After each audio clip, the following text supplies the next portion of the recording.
Renungan Hari Kamis kelima 7 April 2022. Membuka diri untuk menerima dan percaya kepada Yesus.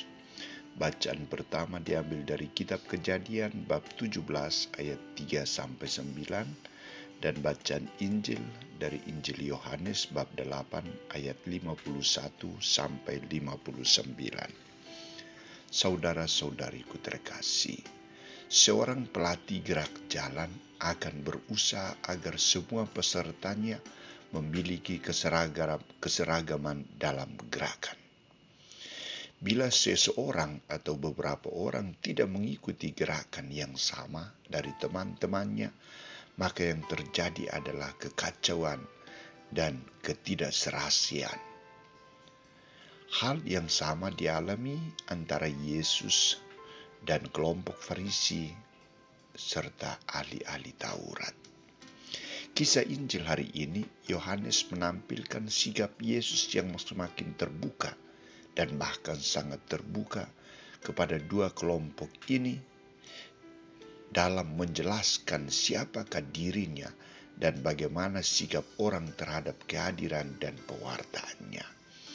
Yesus membuka dialog dengan mereka dengan ungkapan, "Sesungguhnya barang siapa menuruti firman-Ku, ia tidak akan mengalami maut sampai selama-lamanya."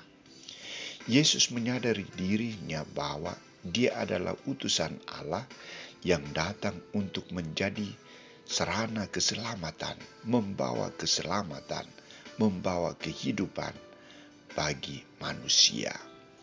Bila mereka percaya akan perkataan Yesus dan mengalami segala mujizat yang telah dikerjakan oleh Yesus sebagai tindakan Allah yang membawa kehidupan, bukan maut bagi manusia, tidak ada yang perlu dipersoalkan. Namun yang terjadi adalah mereka tidak mau percaya dan malahan memberikan tanggapan yang sangat bertentangan dengan kenyataan kebenaran itu. Mereka mencap Yesus orang yang sudah kerasukan setan. Mereka mencap Yesus setan, bukan putra Allah. Ungkapan ini menunjukkan bahwa mereka sama sekali tidak memahami sejarah keselamatan Allah yang terjadi dalam diri Yesus dan sudah dinyatakan, ditunjukkan melalui tanda-tanda ajaib. Dijelaskan oleh Yesus tentang siapakah dirinya. Prinsip Yesus adalah menyatakan kebenaran sesuai dengan rencana dan kehendak Allah, bukan sesuai dengan rencana dan kehendaknya. Maka ia tegas mengatakan, "Jika aku memuliakan diriku sendiri, maka kemuliaanku itu sedikit pun tidak ada artinya. Bapakulah yang memuliakan aku. Dan tentang siapa kamu berkata, Dia adalah Allah kami, padahal kamu tidak mengenal Dia, tetapi aku mengenal Dia. Dan jika aku berkata, aku tidak mengenal Dia, maka aku adalah pendusta sama seperti kamu.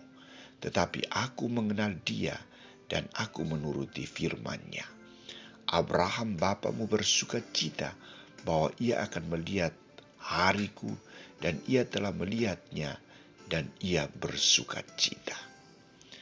Ungkapan Yesus inilah yang menyebabkan kemarahan besar terhadap orang Farisi dan ahli-ahli Taurat, dan mereka berusaha untuk melempari Yesus dengan batu.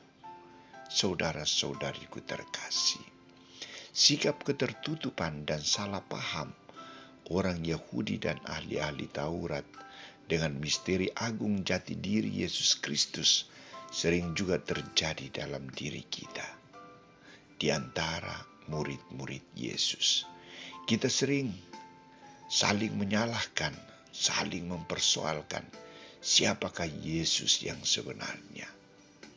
Siapakah yang menjadi milik Yesus? Kita sering menyalahkan Yesus dan bahkan berusaha untuk menghancurkan Yesus untuk sesuatu yang kita tidak ketahui dan tidak kita mengerti hanya menduga-duga. Kita menutup diri, tidak mau mengakui keterbatasan kita. Itu berarti sudah pasti kita yang selalu bodoh, bukan Dia yang adalah jalan kebenaran dan hidup. Sikap kita yang terlalu sembrono dapat menghancurkan orang lain dan diri kita sendiri, tetap merasa tak bersalah. Maka sekarang saatnya kita membuka diri untuk mendengar sabda pertobatan dan pembaharuan dari Yesus. Sesungguhnya barang siapa menuruti firman-Ku, ia tidak akan mengalami maut selama-lamanya. Semoga kami semua adalah pelaku firman-Mu, sehingga kami mengalami jalan kehidupan dan kebenaran.